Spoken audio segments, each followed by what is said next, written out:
Dengan cepatnya maka kita akan mendengarkan sesi selanjutnya yang akan kita panelkan. 3 peserta nanti berasal dari Universitas Indonesia, Universitas Sriwijaya, Poltekkes Palembang, dan Dinas Kesehatan Labuan Batu, Sumatera Utara.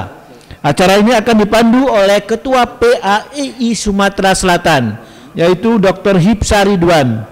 Untuk itu kami persilakan dengan hormat Dr. Hipsa Ridwan untuk mengambil tempat yang telah kita sediakan di depan. Kemudian para panelis yaitu Rini Muhtahar, SKNMK, kemudian Maksud, kemudian Muhammad Armi Rambe. Kami persilakan dengan hormat untuk menempati tempat yang telah kami sediakan di depan. Pak Hipsa, mudah-mudahan ini kita bisa melakukan ini sesuai dengan waktu. Terima kasih. Pak Menit ya. Ini makalah bebas ya. Dalam sesi hari ini kita akan mendengarkan ketiga presentasi pertama adalah Rini Muhtahar, beliau dari Universitas Sriwijaya Palembang dari Fakultas Kesehatan Masyarakat, yang akan menyampaikan faktor-faktor yang berhubungan dengan kejadian stunting pada balita usia 24 sampai 50 tahun, 50 bulan di Indonesia. Kedua nanti Pak Maksud, Ibu Maksud, Ibu Maksud akan menyampaikan faktor-faktor yang terkait dengan penurunan kadar HB pada pekerja penyemprot herbisida di kebunan sawit PTT. Dan ketiga adalah Bapak Muhammad Armi Rambe yang akan menyampaikan faktor risiko obesitas pada penduduk usia 18 tahun di Kabupaten Labuan Batu tahun 2018, merupakan analisa data Posbindu PTN. Kami persilakan yang pertama. Waktu sekarang jam saya adalah jam 4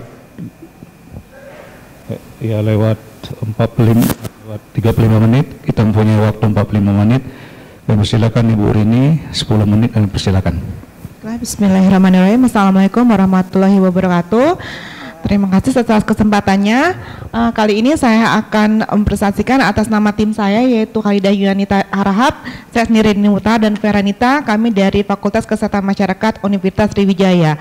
Dan seperti kita tahu bersama bahwa stunting ini merupakan kata lain dari pendek. Jadi sebuah kondisi di mana tinggi badan seorang ternyata lebih tinggi dibandingkan badan orang yang sesuai. Jadi umur bisa tetap sama, tapi mungkin tinggi badan juga mungkin bisa berbeda. Jumlah balita stuntingnya yaitu 7,5 juta balita. Negara lain yang adanya yaitu Pakistan, Cina, Nigeria, dan India. Dan prevalensi pendek ini berkisar antara 32 sampai dengan 37, dimulai dari Riskesda 2007 sampai dengan 2010 itu berkisar antara 35%. Dan yang terakhir Riskesda tahun 2013 yaitu 37,2% yang terdiri dari kategori sangat pendek sebanyak 18% dan kategori pendek saja 19,2%. Kurangnya gizi kronis stunting ini berakibat beresiko terhadap masalah kesehatan, termasuk juga kesehatan balita, ya, morbiditas dan mortalitasnya. Lalu juga stunting ini juga bisa menyebabkan berkurangnya kognitif balita, sehingga akan menyebabkan prestasi belajar yang menurun, dan pada akhirnya ketika dewasa tentu saja produktivitasnya akan rendah, sehingga juga lebih jauhnya lagi ini akan berdampak pada daya saing persaingan kita di dunia global. Ya.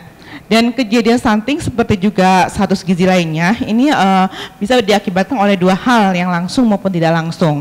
Yang langsung kita tahu sendiri menurut UNICEF itu berdasarkan karena asupan energi yang rendah, dan juga karena status imun infeksinya.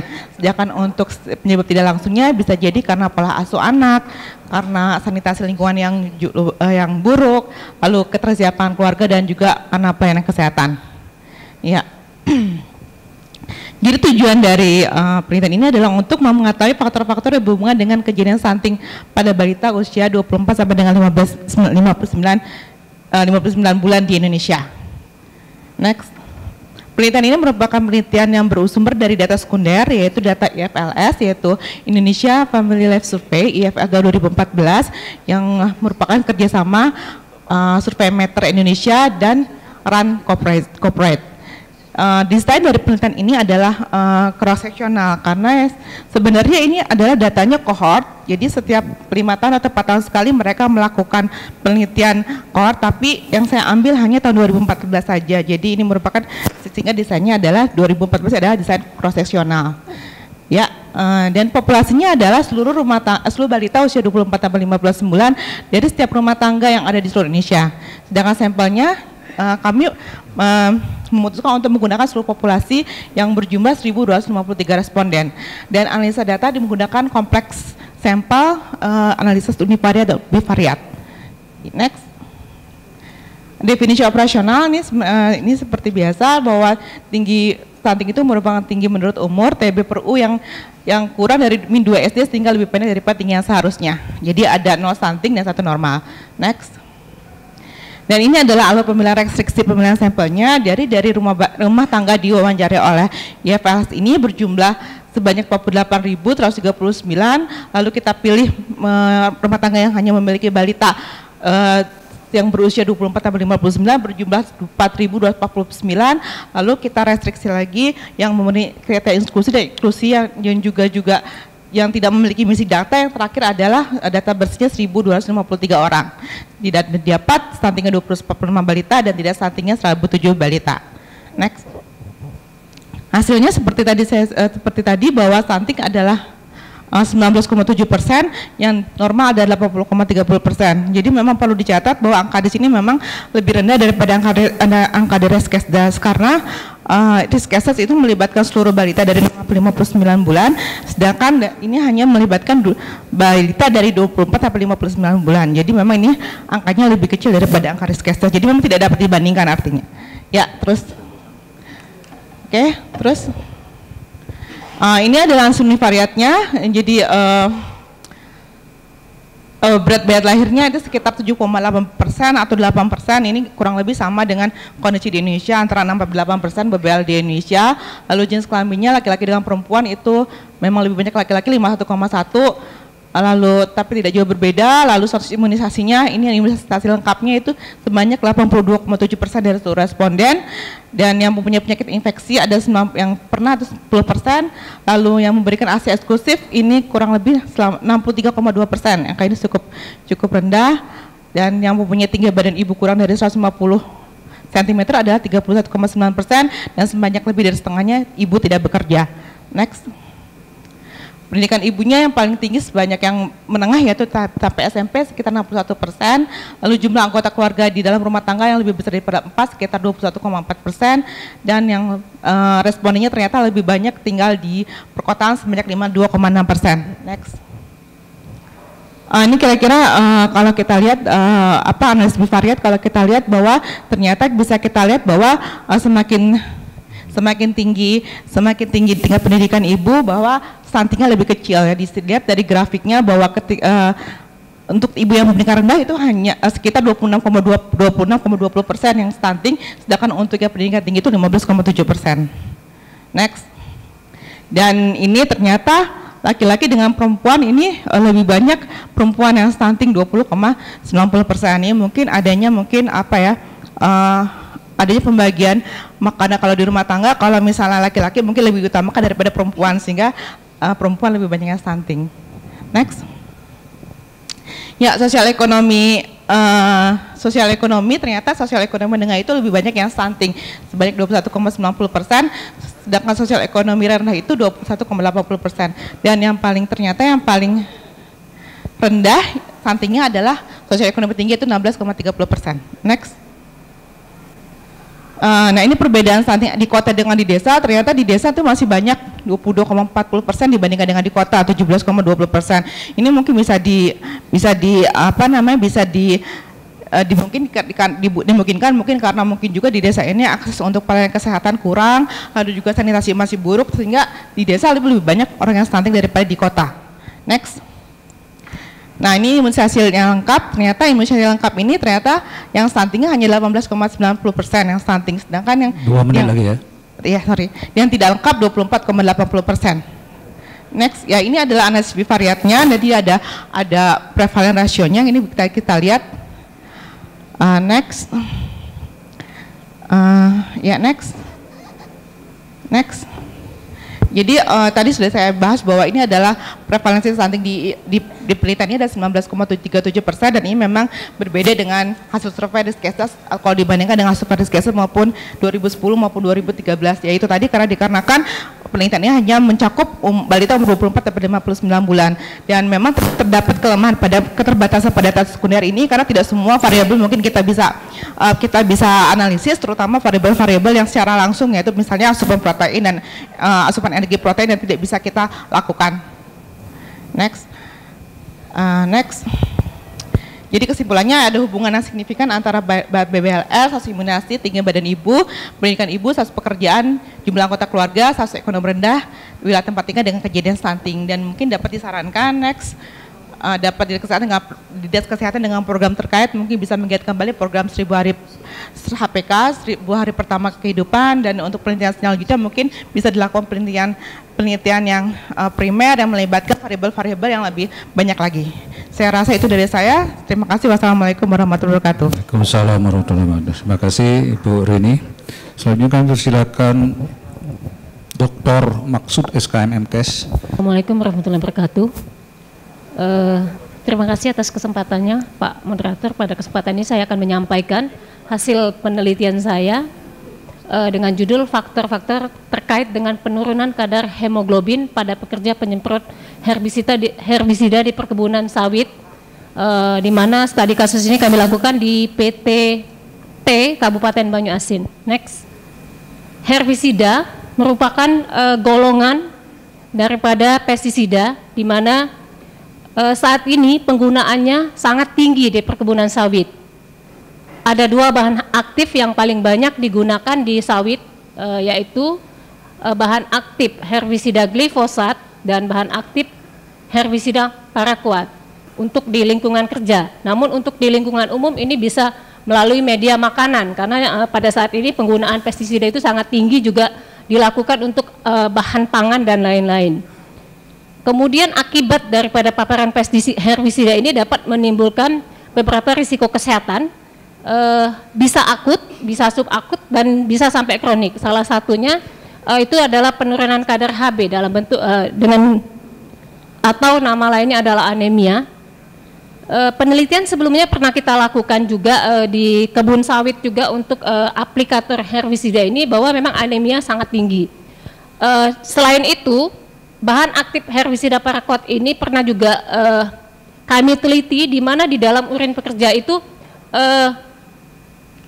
positif mengandung herbisida paraquat, dan dalam bentuk angka itu datanya kita ada, sehingga kita akan melihat health effect-nya seperti apa. Salah satunya adalah deteksi dini untuk kejadian anemia di perkebunan sawit untuk pekerja. Next slide. Tujuan penelitian adalah untuk menganalisis faktor-faktor yang terkait dengan penurunan kadar Hb pada penyemprot herbisida di perkebunan kelapa sawit. Next. Metode penelitian, desain penelitian ini adalah cross-seksional, di mana studi kasus kami lakukan di perusahaan kelapa sawit PTT Banyuasin. Waktu penelitian kami lakukan pada Juni 2016 dengan sampel sebanyak 80 responden. Pemeriksaan kadar Hb dilakukan menggunakan Hb meter digital. Untuk beberapa variabel lainnya kita lakukan kita wawancara menggunakan kuesioner. Untuk analisis data kita lakukan dari univariat sampai dengan multivariat. Next. Ini adalah hasil di mana kadar Hb pada pria itu rata-rata 13,69 dan wanita itu 12,6 gram persen. Kalau kita lihat dari angka memang masih dalam batas normal, namun pada pria itu adalah kisarannya 10,7 dan ini sudah boleh dikatakan ini penurunan anemia, dan pada wanita juga 10,2 sampai dengan 16%. Ini adalah angka yang dimana ini menunjukkan adanya penurunan kadar Hb pada pekerja tersebut. Next. Kemudian untuk beberapa variabel yang untuk paparan langsung kami bagi menjadi 3, gitu ya, yaitu lama kerja, kemudian metode penyemprotan dan paparan gastrointestinal.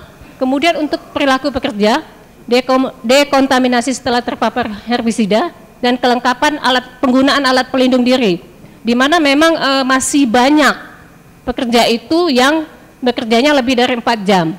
Direkomendasikan pada pedoman penggunaan pestisida itu hanya boleh terpapar di bawah 4 jam dengan frekuensi 3 sampai 4 kali dalam 1 minggu. Namun faktanya di lapangan itu selama 1 minggu mereka melakukan aplikasi baik itu pestisida maupun herbisida. Kemudian untuk dekontaminasi itu untuk penyediaan tempat, di situ memang tidak ada tempat khusus yang memang betul-betul standar untuk melakukan dekontaminasi setelah terpapar baik itu pestisida maupun herbisida. Kemudian alat pelindung diri ini meskipun lengkap, secara standarisasi itu sangat tidak standar. Kenapa? Karena handskun ataupun sarung tangan yang digunakan itu sarung tangan yang dalam bentuk kain, di mana ketika basah pestisida atau herbisida itu bisa terabsorpsi melalui kulit. Next. Ini adalah hasil analisis univariat, di mana variabel yang memiliki nilai P di bawah 0,05 ada 3 variabel, yaitu paparan gastrointestinal, dekontaminasi setelah terpapar, dan penggunaan kelengkapan alat pelindung diri. Next. Untuk yang modal akhir daripada analisis regresi linearnya itu kami dapatkan adalah alat pelindung diri dan dekontaminasi setelah terpapar. Namun R-square-nya hanya 18,2%. Next. Kesimpulan daripada penelitian ini, meskipun rata-rata daripada HB itu masih di dalam batas normal, namun ada beberapa pekerja yang mungkin harus diantisipasi karena dengan masa kerja yang lama dan lama kerja yang terlalu sering untuk menggunakan atau mengaplikasi pestisida atau herbisida di lapangan, ini akan memicu untuk terjadinya penurunan kadar HB. Untuk rekomendasi, next, kepada pihak perusahaan agar tetap khususnya klinik perusahaan itu harus melakukan monitoring kadar HB secara kontinu dan peningkatan untuk program gizi pekerja. Kemudian yang paling penting di sini adalah penyediaan tempat untuk melakukan dekontaminasi dan penyediaan alat pelindung diri yang standar. Mungkin itu yang bisa saya sampaikan. Terima kasih. Terima kasih Bu Maksud. Selanjutnya bersilakan Muhammad Amri Rambe, SKMM EPIT. Warahmatullahi wabarakatuh. Izinkan kami menyampaikan hasil analisis kami terhadap data yang kami kumpulkan di Dinas Kesehatan dari pelayanan di Posbindu yang dilakukan di Kabupaten Labuan Batu sepanjang tahun 2018 ini pada penduduk usia di atas 18 tahun di Kabupaten Labuan Batu. Ya, lanjut Mas. Pendahuluannya, obesitas adalah suatu kondisi yang menunjukkan adanya ketidakseimbangan antara tinggi dan berat badan sehingga terjadi kelebihan berat badan yang melampaui ideal dengan cut point, yaitu IMT-nya lebih dari atau sama dengan 25. Kita ketahui bersama bahwa obesitas merupakan salah satu faktor dari banyak penyakit tidak menular yang telah banyak terjadi saat ini. Oke, lanjut. Prevalensi pada perempuan lebih tinggi dibanding laki-laki. Untuk Sumatera Utara, di sini Sumatera Utara adalah merupakan satu dari 16 provinsi yang memiliki prevalensi lebih besar dari nasional, yaitu sebesar 18,1%. Untuk mengatasi peningkatan kasus PTM di Indonesia, pemerintah menggalakkan namanya Posbindu PTM yang berfungsi sebagai upaya untuk deteksi dini faktor resiko PTM sebelum menjadi penyakit tidak menular. Di sana dideteksi adalah yang pertama mengenai perilaku masyarakat. Dalam hal ini antaranya adalah merokok, makan buah dan sayur, aktivitas fisik, dan konsumsi alkohol. Kemudian dilakukan pengukuran indeks massa tubuh, lingkar perut, kadar gula darah, kadar kolesterol, benjolan pada payudara, dan IVA tes sebagai potensi kanker leher rahim. Lanjut Mas. Labuan Batu mempunyai 44 pos bindu dari 98 desa yang ada. Ini artinya baru sekitar 50% dari seluruh desa, belum pun 50% ya. Nah, sebarannya cukup menyebar, tapi terpusat lebih banyak di daerah-daerah dekat ibu kota. Oke, lanjut Mas. Tujuan dari studi ini adalah untuk mengetahui distribusi obesitas di Kabupaten Labuan Batu, kemudian mengetahui faktor resiko apa pencetus terjadinya obesitas di sana. Dilakukan dengan desain cross-seksional. Datanya adalah dari laporan Posbindu selama 2 bulan, Januari-Februari 2018, kemudian dengan pasien atau responden di atas 18 tahun, terkumpullah berjumlah 1.162 orang dari 44 Posbindu tadi. Dengan variabel-variabel terukur adalah pertama untuk karakteristik, umurnya, jenis kelamin, pendidikan, status pekerjaan dalam hal ini bekerja atau tidak, kemudian tempat tinggal yaitu urban dan rural, kemudian faktor perilaku dinilai merokok, konsumsi buah sayur, aktivitas fisik dan konsumsi alkohol. Kemudian pengukuran berat badan tinggi badan menghasilkan IMT, di mana cut point-nya tadi adalah lebih besar sama dengan 25, dikategorikan sebagai obesitas. Hasilnya ternyata di sana ditemukan, ini kategori menurut WHO, yang IMT-nya kurang dari 18,5, ini artinya masih justru berat badannya kurang sebesar 6,5%, berat badan normal 29,1%, dan yang lebih itu ada 26,9%, dan obesitas 1 dan 2 itu sebesar 37,6%.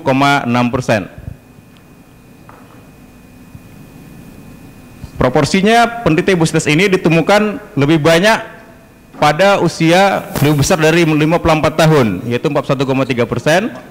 Kemudian lebih besar pada perempuan kalau jenis kelaminnya. Berdasarkan pendidikan lebih besar pada justru yang sekolahnya lebih tinggi dibanding yang di bawah SMA, dan banyak ditemukan pada orang-orang yang tidak bekerja, mungkin karena banyak tinggal di rumah. Kemudian yang pada penduduk yang merokok, kemudian pada orang yang punya aktivitas fisik cukup, dan pada orang yang konsumsi sayur dan buahnya cukup. Secara bivariat ditemukan beberapa faktor yang mempengaruhi terhadap obesitas ini adalah yang pertama jenis kelamin, kemudian tempat tinggal di urban atau dekat kota, kemudian yang tidak bekerja.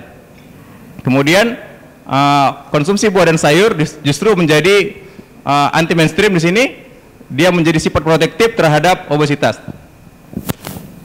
Lanjut Mas. Kemudian setelah di multivariat ada 3 jadinya sebagai faktornya, jenis kelamin, kemudian tempat tinggal, dan kurang sayur dan buah.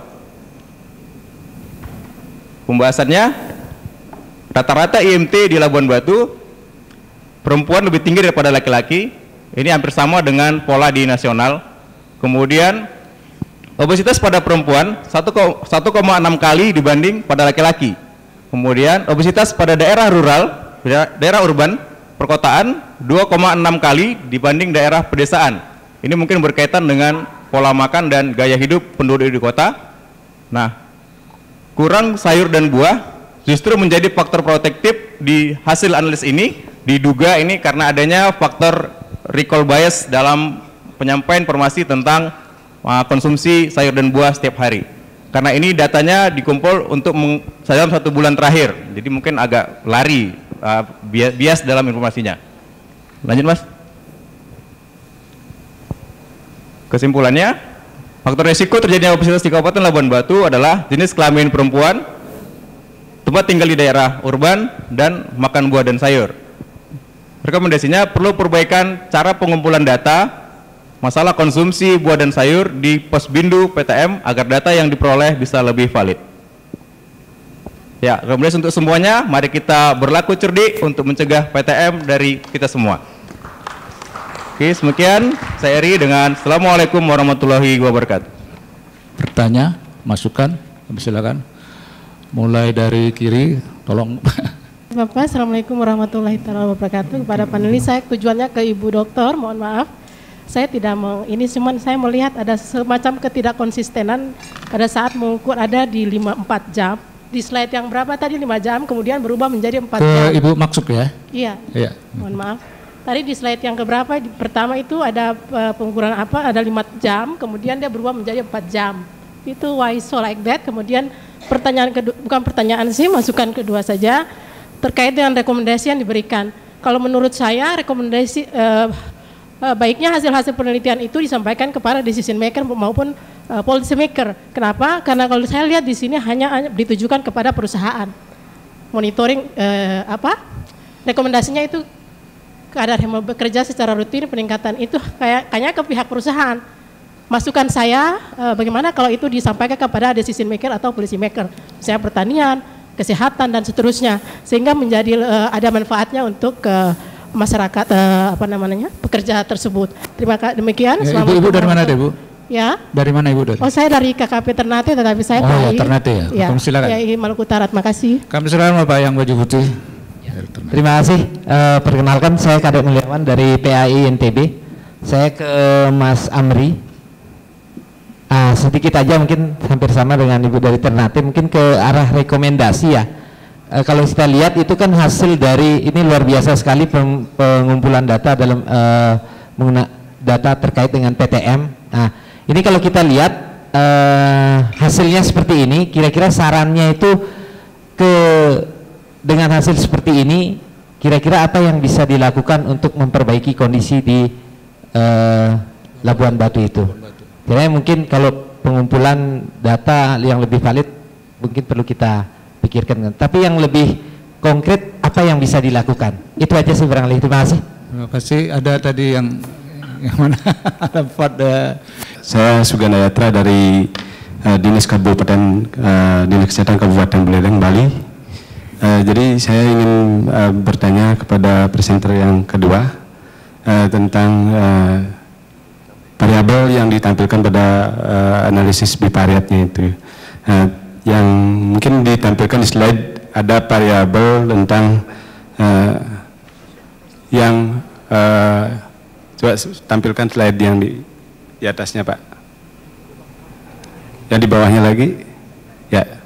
Nah, tentang paparan gastrointestinal ini kalau saya lihat di sini ada 2 kategori ya, yang menyentuh mulut atau hidung saat aplikasi dan makan minum saat aplikasi. Yang saya tanyakan bagaimana Ibu membuat hipotesa untuk paparan gastrointestinal ini yang nantinya bisa kita simpulkan menjadi suatu menyentuh mulut hidung saat aplikasi lebih banyak dengan makan minum saat aplikasi. Nah, karena yang saya lihat sebenarnya data yang untuk variabel ini yang harusnya yang pertama itu menyentuh mulut hidung saat aplikasi misalkan, kemudian yang kedua harus dia tidak menyentuh mulut. Nah, bagaimana kalau Bapak Ibu menampilkan variabel seperti itu analisanya? Terima kasih. Ya, terima kasih. Tadi satu lagi di atas. Terima kasih kesempatannya. Saya bertanya ke penyaji kedua, Ibu Muksuk ya, tentang anemia. Anemia itu penyebabnya banyak. Bisa karena terpapar plumbum dan banyak lagi. Yang saya ingin tanyakan, bagaimana Anda menjamin validitas internal dari penelitian Anda? Sederhana saja. Terima kasih. Baik, terima kasih. Mungkin saya akan menjawab yang pertama pertanyaan dari Ibu yang dari Ternate ya Bu ya. Di situ ada 4, ada ini mungkin itu ada kesalahan saya dalam pengetikan, itu sebetulnya 4-5 jam itu yang direkomendasikan dalam pedoman. Jadi yang kita gunakan di kurang dari 4 jam sebetulnya itu. Kemudian untuk rekomendasi, kenapa kita pada tahap penelitian awal ini kita tidak sarankan untuk decision makernya, karena kita ketemu langsung dengan klinik perusahaan. Klinik perusahaan itu hanya melakukan pemeriksaan untuk penyakit-penyakit umum, belum sampai dengan identifikasi terhadap penyakit akibat kerja. Tujuan kita meneliti ini adalah baseline untuk sebetulnya identifikasi atau deteksi dini terhadap penyakit akibat kerjanya. Meskipun data awal sebelumnya kita udah punya penelitian sebelumnya itu sudah lengkap, Bu. Di salah satu perusahaan sawit di Banyuasin juga malah itu sudah dideteksi secara kuantitatif adanya parakot di dalam urin pekerja. Jadi mungkin ke depan kita akan tetap kita lanjutkan ke rekomendasinya untuk pengambil keputusan, karena seyogyanya memang paling tidak puskesmas itu harus tahu dan mendeteksi juga, ikut sama-sama kita mendeteksi. Mungkin itu untuk Ibu yang dari Ternate. Kemudian yang kedua untuk kategori menyentuh mulut dan makan dan minum saat aplikasi. Kuesioner ini kita gunakan sesuai dengan pedoman yang kita gunakan, yaitu pada saat aplikasi untuk paparan gastrointestinal pekerja itu dia memang sering menyentuh mulut, kadang-kadang sambil merokok di tempat kerja, dan itu fakta di lapangan yang kita dapatkan pada saat kita wawancara dan observasi. Kita observasi langsung juga ke situ, dan juga ada yang pada saat itu dia sambil makan, sambil minum. Kenapa itu yang menjadi kategori kita? Memang ada beberapa pekerja yang dia makan pada saat jamnya, dan itu pun mereka melakukan makan dan minum itu sambil aplikasi. Jadi temennya aplikasi, mereka makan minum dekat dengan itu, dan itu yang memungkinkan absorpsi daripada bahan aktif herbisida masuk melalui inhalasi dan akan terakumulasi di dalam tubuh pekerja. Kemudian untuk pertanyaan Ibu,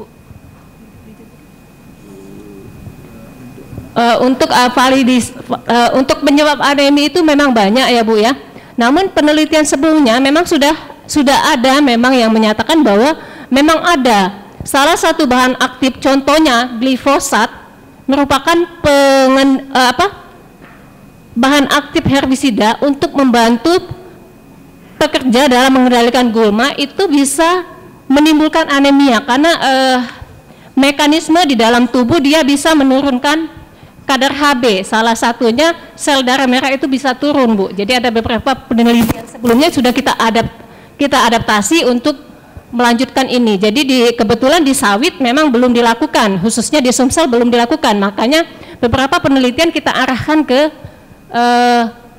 kebun sawit, karena yang paling banyak menggunakan bahan aktif glifosat ataupun parakot itu adalah di perkebunan sawit. Jadi untuk setiap perkebunan atau pertanian ada banyak bahan aktif yang digunakan. Jadi masing-masing bahan aktif itu beda-beda health effect-nya. Ada yang anemia, ada yang bisa mungkin dalam jangka waktu yang lama dia bisa menimbulkan melalui proses inhalasi akan menimbulkan fibrosis paru dan lain sebagainya. Itu akan menjadi penelitian kita selanjutnya, Bu. Terima kasih. Bu Azmi tadi barangkali berpikir validasi internal, karena sampel ini kan adakah nanti kriteria inklusi dari sampel ini kalau orang sudah memang pernah anemia atau penyakit tertentu begitu, sehingga bagaimana Ibu menentukan sampel yang benar sehingga hasilnya memang kira-kira agak bermakna di sini itu. Ya, jadi barangkali penelitiannya akan lebih disempurnakan lagi. Saya kira selanjutnya pertanyaan untuk Pak Rambe ya, kami silakan. Terima kasih dari Pak Kade ya. Dari hasil yang kita temukan ini adanya peningkatan obesitas di daerah urban misalnya atau pada perempuan seperti itu, kita sarankan program-program atau kegiatan-kegiatan bersama di masyarakat untuk lebih meningkatkan germas tentunya. Dalam hal ini misalnya aktivitas fisik bersama yang sebenarnya sudah mulai banyak tumbuh di masyarakat, senam bersama pada hari-hari Minggu, atau hari Jumat seperti itu. Mungkin seperti itu, Pak.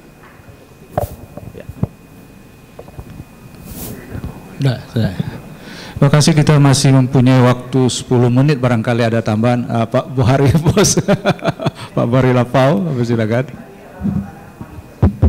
Iya. Ada random, alpha error, beta error, itu menentukan besar sampel. Apa ya itu yang dimaksud? Tapi jawabnya nggak kena, jawab panggal dari api. Jadi perintah internal, jadi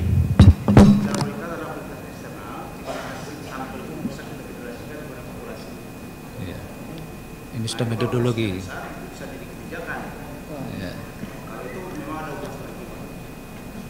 Nah, Ibu menyatakan tadi penurunan. Jadi yang kamu satukan berarti sudah ada hipotesis bahwa proses itu menyebabkan anemia. Itu jenis desainnya tidak bisa konvensional. Itu adalah eksperimen pasti eksperimen. Jadi mengambil kesimpulan dari kementerian ini tidak bisa. Oh, tanya. Sampelnya dan itu diambil seluruhnya kalau nggak salah 1000 ya. 80. 1080. Cuman 80. 80 pekerja, Pak. 80 pekerja. Kalau kita menggunakan KS2 itu pernah sampai terbesar bisa bivariat, bisa ini semua, bisa signifikan semua. Kita harus mengambil sampel di situ dengan kualitas internal yang tajam tadi. Itu masalahnya. Jadi hati-hati ngambil kesimpulan. Ya, saya tambahkan memang metodologinya harus lebih. Ya, satu lagi, Ibu mana ini? Ya. Disebutkan faktor-faktor yang berhubungan dengan kejadian stunting pada balita. Nah ini karena di dalam tujuannya itu mengetahui. Kalau tujuannya mengetahui itu kan penelitian deskriptif. Padahal ini analitik. Ya, harusnya dirubah itu bukan mengetahui. Kemudian yang kedua, ya, untuk tujuannya menganalisis, Prof, menganalisis atau apa. Kemudian Anda sampelnya adalah total sampling tadi. Total sampling ini untuk analitik tidak boleh digunakan karena ini sama dengan populasi sehingga statistiknya tidak berlaku. Jadi harus dikurangi, jadi harus diambil sampel mestinya, ya. Itu yang untuk pertama. Kemudian untuk yang kedua, faktor yang terkait dengan penurunan kadar Hb pada penyemprot herbisida. Penurunan itu yang menurun dari berapa ke berapa? Penurunan. Makanya tadi Prof. Bukhari mengatakan bahwa kalau penurunan harusnya eksperimen, ya, kuasi eksperimen. Kalau true eksperimen kan ada random allocation, ya, ada random allocation. Jadi mestinya ini adalah kuasi eksperimen. Tapi kalau kuasi eksperimen itu berapa lama kadar Hb itu menurun, itu kan? Karena darah itu kan biasanya 3 bulan baru ganti ya, tapi berapa menurunnya? Di desainnya keliru. Kemudian perlu dijelaskan dekontaminasinya apa yang dimaksudkan dan apa itu gastrointestinalnya itu apa, itu aja. Kemudian yang ketiga, faktor obesitas pada penduduk umur lebih dari 18 tahun. Ini harusnya ada batasan karena 18 tahun itu 18 sampai 80 sampai 90 tahun. Nah, padahal sampel Anda mengambilnya tadi sampelnya semua diambil ya. Nah, harusnya proporsional karena umur yang 40 50 tahun itu pasti banyak. Ya, dan umur yang 18 sampai 30 itu sedikit atau banyak juga. Nah, ini harusnya proporsional pengambilan sampelnya tadi. Kemudian sini jadi ini istirahat. Nah, obesitasnya juga tinggi sekali. Padahal tadi latihan fisiknya cukup. Kebutuhan buah dan sayuran cukup. Kok bisa obesitasnya tinggi? Nah, ini kan harus diinikan juga ya. Perlu dilihat lagi variabel-variabel lain. Contohnya misalkan apakah istirahatnya dia tidur terus atau gimana gitu, tidurnya lebih tinggi dari 6 jam atau 8 jam gitu ya. Tolong ini nanti terima kasih, itu aja Pak. Terima kasih. Satu lagi Ibu ya, Ibu Cecil ya. Masih pingin yang tadi tuh penelitiannya Ibu Dr. Maksuk ya, yang kaitannya dengan pestisida. Yang indikator sebetulnya pertama pertanyaan saya, kenapa memilih analisisnya Man Whitney? Itu pertanyaan pertama. Terus yang kedua, dalam melakukan kategori, pemilihan kategori paparan gastrointestinal, tadi desainnya cross seksional ya. Kategorinya ini kategori berisiko semua untuk terpapar insektisida. Apakah ini memungkinkan untuk membandingkan biasanya kita selalu membandingkan dengan yang dia benar-benar terpapar dan tidak terpapar, sehingga ketemu hipotesisnya nanti pas waktu mengambil kesimpulan. Nah itu yang kami tanyakan, itu yang dari Ibu maksud itu. Terus apa lagi tadi ya? Sementara di rekomendasinya, karena nanti kalau ini salah dalam mengkategorikan, karena benar-benar memang studinya kasus kontrol, tapi juga melihat ini terpapar tidak pernah, ini berisiko semua loh, mulut semua begitu ya. Dan yang itu kami tanyakan lagi udah. Terus selanjutnya lagi apa lagi? Nah, untuk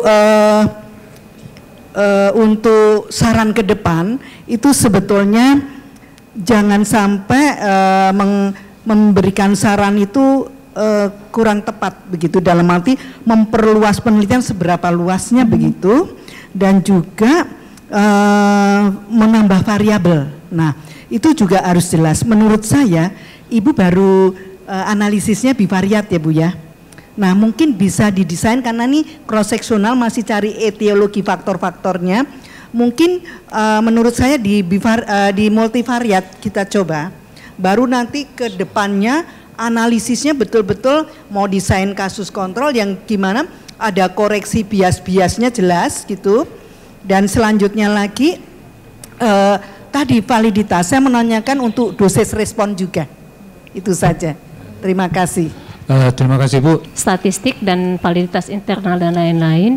Kemudian untuk pertanyaan Ibu, apa yang dimaksud dengan dekontaminasi setelah terpapar herbisida, itu merupakan bahwa pekerja itu seharusnya disediakan tempat khusus untuk mandi, semua melakukan, dia ganti baju, jadi tidak menggunakan baju yang sama.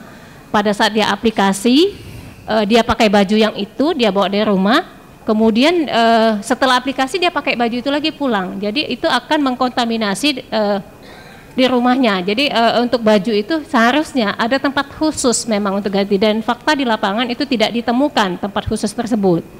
Kemudian untuk Bu Sisil, itu cross seksional Bu masih yang kita lakukan, itu juga sudah kita lakukan. Kenapa pemilihan Mann-Whitney? Karena distribusi datanya itu tidak normal, jadi kita gunakan itu Bu. Kemudian itu sudah kita lakukan juga sampai ke multivariat. Jadi yang kita dapatkan bahwa prediktor yang kita dapatkan adalah dekontaminasi pasca setelah terpapar herbisida dan penggunaan APD yang tidak lengkap. Tapi R-square-nya hanya 18,2%, mungkin itu Bu. Ya. Ya, yang kategori masih semuanya berisiko Bu.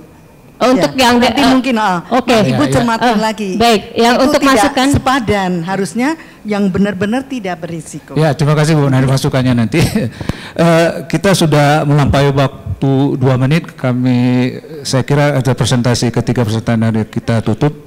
Saya agak sulit menyimpulkan karena sudah diberikan masukan dari para senior. Saya kira kita ucapkan terima kasih kepada ketiga presentan. Kita beri aplaus pada mereka. Sekian, terima kasih. Assalamualaikum warahmatullahi wabarakatuh.